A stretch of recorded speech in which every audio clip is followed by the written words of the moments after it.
knock on the White House door and say, I need an exemption, I need this, and Trump goes along. These people don't have that access to the White House, and Trump doesn't even seem to care.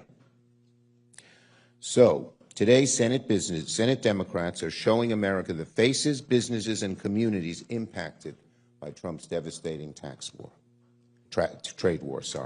He's had a bad tax war, too.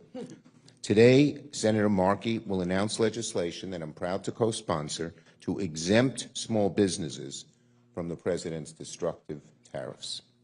Protecting small businesses shouldn't be a partisan issue. It's a national priority. And let's not forget, the 35 million small businesses in America employ 59 million people. That's about half the private sector jobs in the country are in businesses like those depicted here. Small businesses play a significant role. They're even more needed in rural communities. And there, they account for about 54% of rural workers. They're the backbone of our economy, yet right now they're bending over backwards to make ends meet, to not charge their customers more, to not lay off employees. That's the dilemma they're all faced with.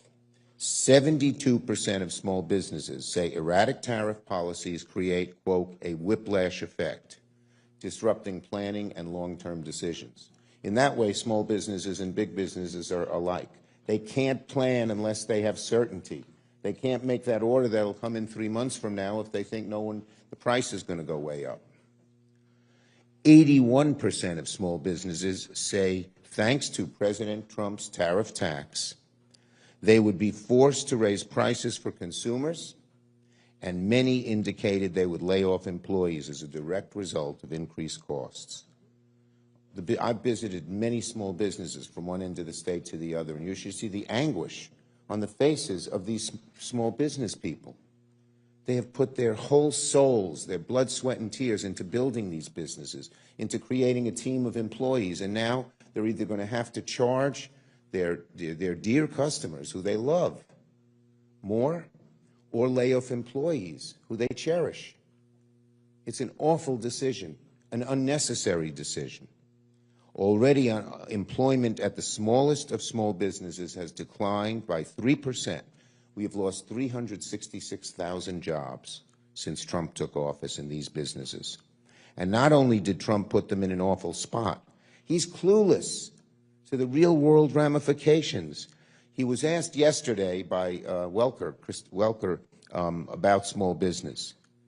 Trump highlighted, incorrectly I might add, how wonderful tariffs are for big businesses.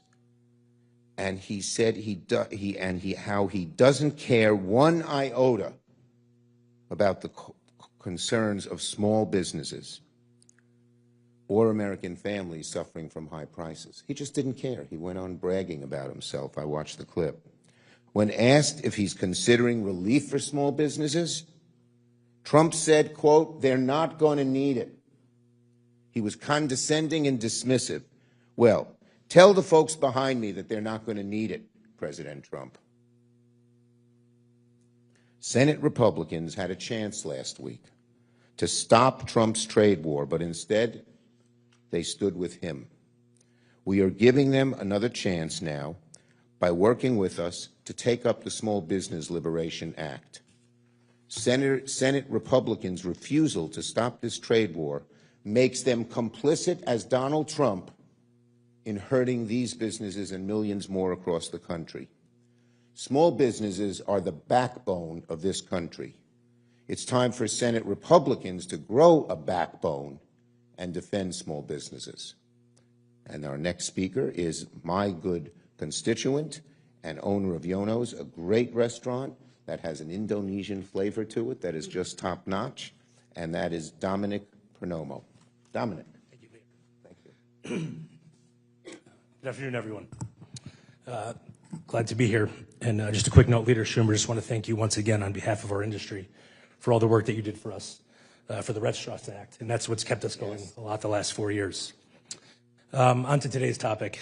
The proposed retaliatory tariffs are disruptive and detrimental to all facets of the restaurant and food service industry, an industry that accounts for $1.6 trillion, or roughly 4% of the entire GDP of the United States.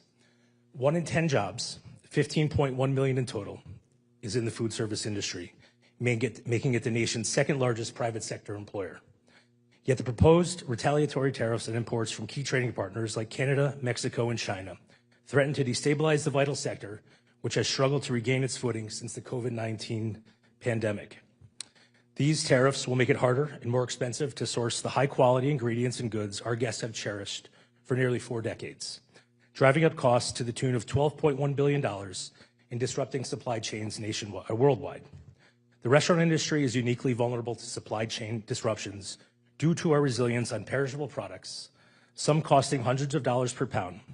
Ingredients like fresh produce, seafood, specialty items must be turned around in as little as 48 to 72 hours to meet the stringent health code standards and deliver the quality our guests expect. Uninterrupted flow through our ports is essential to ensure freshness and safety.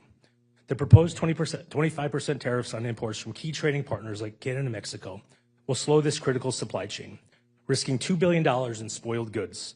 At a time when 13% of the United States population is food insecure, that is unconscionable. For an industry already battered by post-COVID challenges, these unnecessary tariffs would be catastrophic, driving up costs and endangering the 15.1 million jobs we support. We urge the administration to exempt food and beverage products from tariffs to safeguard our nation's food supply, protect consumers, and prevent devastating economic losses.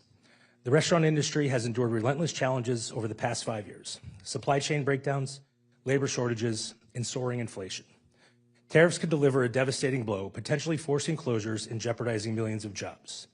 Unlike other sectors, the food industry maintains a near-balanced trade profile, with a minimal trade deficit or surplus, depending on the year.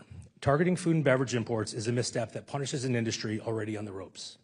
Restaurants are more than just commerce.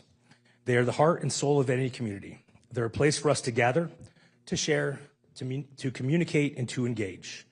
We are the last light left on Main Street. They are often the first step of young people looking to join the workforce. Restaurants are the largest employers of marginalized people, of single mothers, of immigrants. It offers the largest access to second chance employment for those looking to rebuild their lives after being rehabilitated during incarceration. And it offers wonderful employment for military veterans assimilating back to the workforce after calling to protect our nation. We urge the administration to exempt food and beverage products from these tariffs. Doing so will stabilize costs, preserve access to essential ingredients like Mexican produce and Canadian meat, and protect the livelihoods of 15.1 million American workers. If the administration is truly committed to safeguarding American jobs and strengthening the economy, eliminating these tariffs is a crucial step to secure the future of the food service industry, one of America's most resilient and cherished sectors. Thank you. Thank you, Dominic. Great job. Thank you. Okay. And our next speaker, and I'm going in the set order here, is, and the set order is here, Senator Amy Klobuchar. Okay. All right. Well, thank you so much, Leader Schumer. Thanks for your leadership on this. Thanks to my colleague, Senator Smith, and mostly thank you, Senator Markey, for having the wherewithal to think of this great idea. Because we are in a whole lot of trouble in general in the economy. We know that. Americans know it when you see the numbers of the president's first 100 days. But it is small businesses and small farms and small ranches that are really going to be bearing the brunt of this. I know, having talked to them, I was just a bunch of farmers, and they're losing their soybean markets. They don't know what they're going to do. They and the small business owners that are standing here with us today, they do not have a direct dial number for the White House. They do not have the president's cell phone. They are not like a major CEO of a Fortune 500 company that can call and get a meeting with the White House and then get their products exempted. They weren't invited to the J.P. Morgan secret meeting with the Treasury Secretary, where the Treasury Secretary gave them little tips on what was going to be happening here. They're excluded from all of that. And that, in addition to what this is doing to our economy as a whole, to big business, small business, the $4,000 tariff tax for every family, the $200 grocery tax for every family, but the unfairness and the destruction of the competitive marketplace for small businesses will have longer-term effects than anyone can even imagine. So one example of the small business here today is a Minnesotan, and we're really excited. Her name is Beth Beneke, the leader mentioned her. She was just, this is really like, we'll call ironic. She was at the Small Business Administration just before this, is that right? To get an award. She's Minnesota's Entrepreneur of the Year. She makes baby equipment for high chairs. That's why it's called Busy Baby, because they throw things off the high chairs. She has just been getting her products on shelves all over in major retailers, and then she is hit by these tariffs. This is a living example where they're giving her an award for her incredible entrepreneurship as a small business, and then they're socking with her with these tariffs that make it impossible to run her business. And with that, I turn it over to Beth.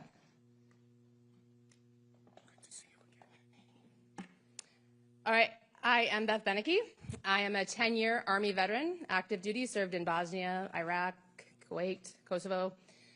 I had my son Christian 8 years ago, and I had an idea for a baby product. And I made a prototype for myself and one for my friend, and she said, oh my gosh, this thing is so useful, you should make it for real. I thought, how would I do that? And I found a product developer who helped me come up with the design, who helped me find a manufacturer. And because this was a product that never existed before, no U.S. manufacturer was willing to take the risk on making it. They need to make hundreds of thousands of units, not 2,000 units. So I started my manufacturing in China, and I have been having wonderful quality, wonderful relationships with my factories in China for 8 years. When I got into Walmart shelves and only had 4 months to get my product ready and to the U.S. and on those shelves, they made it happen.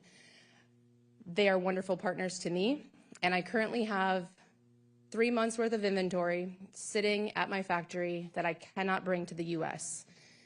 I have maybe 2 months worth left in my warehouse in Minnesota, and when that's gone, I have no more revenue. I cannot pay my employees, I cannot pay my bills, I cannot pay the loans which I have leveraged my house against, so we could lose our house. I do not have the $230,000 that were just immediately dropped in front of me to get my products into the US. So I am asking, begging for support from both sides of both parties to support our small businesses and get rid of these tariffs on US-owned small businesses.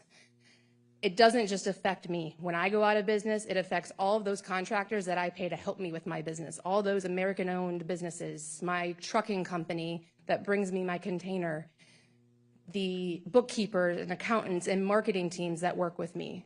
They now don't get to have the revenue they're getting from me, and I'm just one business that's at risk of going out of business. There are thousands of us. So this is hurting more than just people importing from China. Thank you. Well done. Senator Markey, the sponsor of our great legislation. Thank you. Thank you so much. Thank you, Senator Schumer. Thank you for all of our great small business leaders who are here today. This National Small Business Week comes during a time when small businesses are being hit hard by Donald Trump's reckless, unnecessary tariffs, his policies. Trump's tariffs are a disaster for small food vendors like those based out of Commonwealth Kitchen in Boston. Executive Director Jen Fagel is with us today. She told me that she has imports coming in from 15 countries. She's a small business. This is, without question, something that threatens her. Small businesses aren't like Fortune 500 companies. They just can't write it out. They live day to day, week to week, month to month. They just can't wait 3 months, 4 months, 5 months, 6 months, a year for something to get figured out in the White House. They live day to day. And that's why she is seeing price increases. That's why all of the people behind us are seeing containers, basic ingredients, everything from eggs and sugar to vanilla and vinegar all increasing. And even with the 90-day pause, small businesses can't afford this cloud over their head, or the remaining reckless Trump tariffs could return in a nanosecond. And that's why with Senator Schumer. I'm introducing the Small Business Liberation Act with Senator Hirono to provide an exemption for small businesses in our country from Trump's Liberation Day.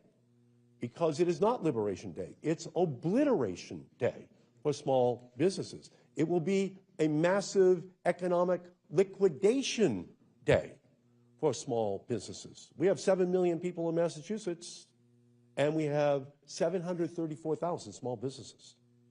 And the same percentage exists for every single state in our country. They are Main Street. These aren't the firms listed on the NASDAQ or the S&P 500, but they are the lifeblood of our economy. 97% of all businesses that trade internationally are small businesses, and they represent 30% of all trade for our country. And that's who these people are behind us today. Those are the people who can't afford to run the risk that Trump does not know what he's doing, because they are the ones who are going to become the economic roadkill for this economic experiment which he is running. So he's shown his willingness to give relief to CEOs of the big tech giants and grant them an exemption. Apple gets an exemption, but how about people who need apples for their businesses? Do they get a relief? It's only fair to provide an exemption for small businesses that operate on razor-thin profit margins. If Republicans are serious about helping small businesses, they need to start listening to the ones in their state. They need to start listening to Rotarians, to Kiwanians, to the Chamber of Commerce, not here in Washington, D.C., but in the small towns and cities all across our nation. So I thank you, Leader Schumer, for hosting this important event, for uplifting the stories of small businesses being harmed, and working for us to introduce this legislation, which will give relief to all of the small businesses in our country to Trump's economic experiment. Thank you. And this small business tax that the tariffs bring about affects red states, blue states, and purple states. We are here to welcome Allison Vick, owner of Little Blue Macaron and Little Blue Bakehouse in Raleigh, North Carolina, a purple state if there ever was one. Hi, thank you so much for having us. Thank you for giving us this platform. Like you said, I own a bakery in Raleigh, North Carolina, but we're not just a bakery. We are an incubator kitchen for small bakery businesses. So we house small bakeries that are trying to figure out their place in the economy and in the marketplace. And it is so hard to do that when you're constantly up against a tidal wave of things coming against you, like tariffs, taxes, even the cuts to SNAP, Medicaid, anything that's on the chopping block ultimately affects us. We're already seeing packaging delays, so we're not able to even put pastries in the boxes that we've been using for 2.5 years because our distributors are not sending them to us because they're not able to obtain those items. And these are, manufacturers that have US-based products but require things that come from overseas to manufacture their product, so we're not able to receive them. We're seeing increased cost in kitchen equipment. We're just crossing our fingers and hoping that the equipment that we use every day doesn't require a new part and doesn't break down on us, because we don't have the ability to wait 3 months to see if we're going to be able to get that, or to pay 4 times the amount that we would have paid for that only so many months ago. Small businesses are the pillars of our communities, but we can't support all of the weight. We need help. We need these tariffs to be taken out of the realm of things that we are responsible for. We need your help. Thank you. Great job. Now we have Senator Smith from Minnesota. Good afternoon, everybody. Thank you, Leader Schumer and Senator Klobuchar and Senator Markey for your legislation, and especially thank you to all the entrepreneurs who are here today to tell about how your businesses are affected by this chaos and uncertainty that President Trump's reckless trade war is causing for all of you. My constituent, Beth, who is with us today, was just named, as Senator Klobuchar said, Minnesota Small Business Person of the Year. And her baby products were making their way onto the shelves of some of the biggest retailers in the country. She should be celebrating that. But instead, she is worried about keeping her business afloat. And as Beth says, that's heartbreaking, but it is also real. And you can see from the people standing with us today that this is not a political issue for them. This is not about politics. This is about the survival of their businesses, the survival of their dreams. And I think that Beth's story shows us so clearly that the randomness and the chaotic approach to tariffs are putting small businesses like hers and all of these at risk, and they are hurting people's capacity to make payroll and pay rent, and they are hurting our economy, and they are hurting American consumers. And it is ironic that we are celebrating, our Republican colleagues are celebrating National Small Business Week this week, when what is really happening to American small businesses is just a huge challenge. Small business owners, as we know, are resilient, they are creative, and they are constantly trying to figure out how to make it work. But how can you do that when you have no idea of what is around the next corner? You have no idea how you're going to be able to control costs, and you don't have $1 million sitting in your bank account to help you navigate the ups and downs of this chaos that has been unleashed. I think that one of the things that drives me the most crazy about this is that we have big companies like Apple who have a connection in the White House. They know who to call. They have the wherewithal to give $1 million to President Trump's inauguration ceremony. They get seated right up there on the dais on Inauguration Day, when the people standing with us today have no capacity to accomplish that. And what happens? Apple gets a carve out, and these guys are left holding the bag. And that is wrong, and we cannot put up with it. Thank you. Senator Smith, great job. We have two more small business people. T.J. Samanchin, from Madison, owner of Wonder State Coffee in Madison, Wisconsin, Purple State, and Amy Lineback, owner of Big B, Little B in Cedar Park, Texas, a red state. We're from all over. Thank you, Leader Schumer. So my name is T.J. Samanchin, and we import coffee from farmers from around the world. And right now, I'm facing that all the coffee that we import is going to get hit with a tariff.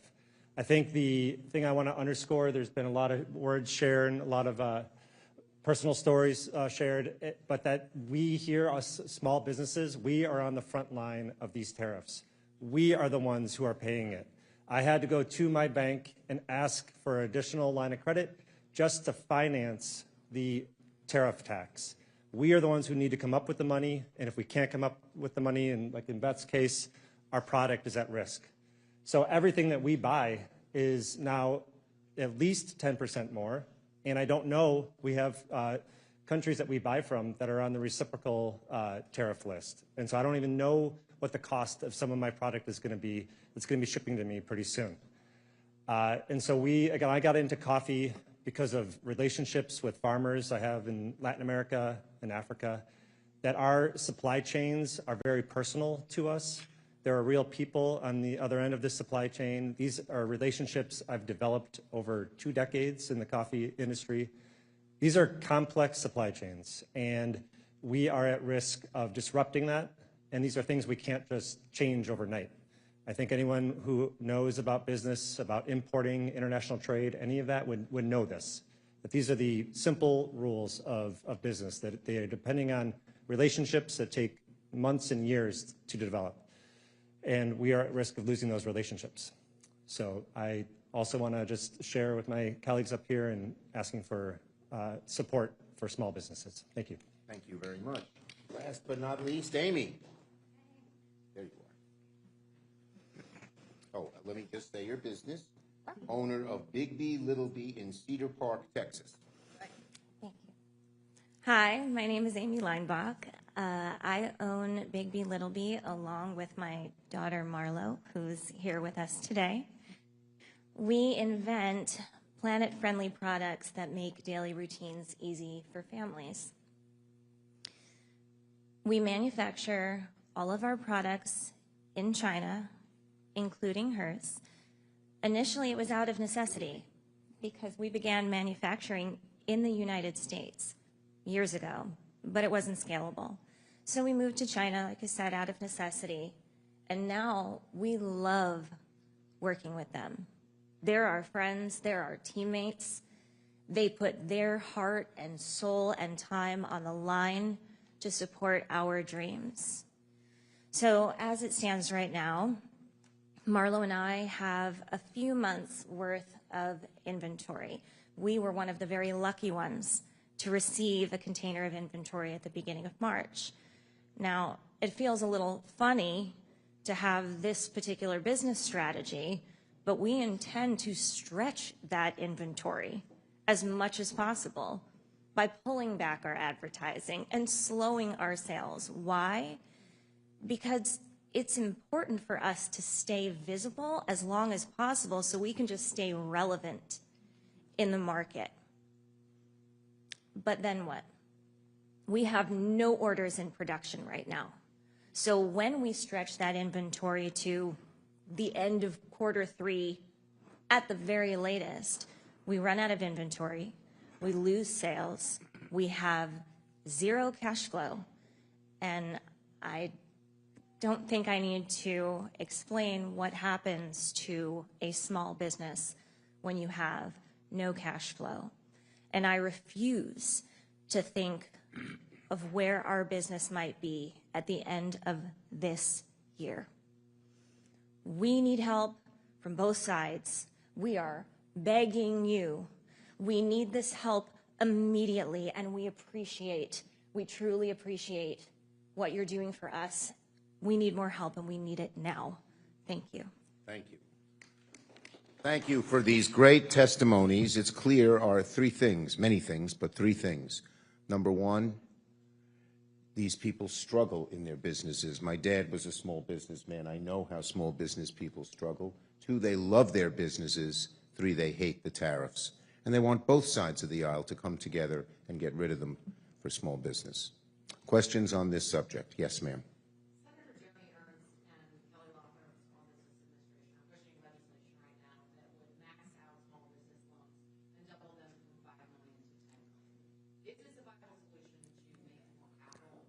Well, the bottom line is, ask these people. They don't want to incur more debt. I didn't have to ask them. That's more debt. One of the things small business people struggle with is the debt they have to repay. They don't need more. Tell Senator Ernst ought to support our bill. That's what they want. Yes. Well, we explore every way we can look to get legislation to the floor, and we will explore this one too. Yes. Senator Markey, do you have, what have you been hearing from your Republican colleagues in Congress? Well, again, we have SBIR, we have STTR. They're great programs. And we're going to try to work with the Republicans to save them. But that's not who these people are. These are people who don't want to have to deal with the Small Business Administration. They just want to be left alone so they can run their businesses that they created by themselves. That's who they are. That's who most small businesses are in our country. So what we're hoping from the Republicans is that they'll listen to small businesses who, if they needed it, they would go to the SBA. But that's not what they're asking for. All they're saying is exempt us from the tariffs and we'll go back to work for the country. We'll employ people. We'll continue to increase the productivity. So we're not hearing that from the Republicans. So even the proposal that you just heard isn't relevant to their lives, okay? They just want to be left alone on Main Street, USA, all across the country. And I'll say one thing. I don't know what we're hearing from our Republicans, but I'll tell you this. Our Republicans are hearing from small businesses across the country because they're really hurting. These people are just such fine people, the backbone of America. And they're hurting for no good reason. We have to help them. Thank you, everybody. These tariffs have already cost small businesses like these $26 billion since this Liberation Day started. Obliteration Day started, and it can't. Great. Thank you, everybody. Thank you so much.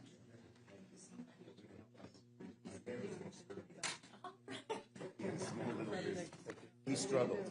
Thank you so much, Senator. Thank you. I think you lived in the apartment, my cousin lived in your apartment building. This young woman with a Bernese mountain dog. The little, Oh, yeah. Yes. Yes. Yeah.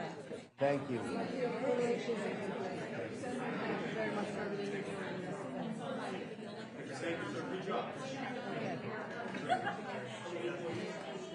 All right. Most people realize that. Thank you. Great job. All right. Hang on. Angelo, way to go, brother. Thanks so much. Appreciate That it. was. Don't let me do that. Don't let me do that. It's okay. Thank you. All right. That was You did very grateful nicely. for that, man. Well, Appreciate it. very Yeah, well. it was great. Hey. I did an excellent job. Didn't I? Stood here. I switched signs. Make sure there's all the signs. Okay. My hot flashes are just doing me really well. What's that? Sure. Yeah.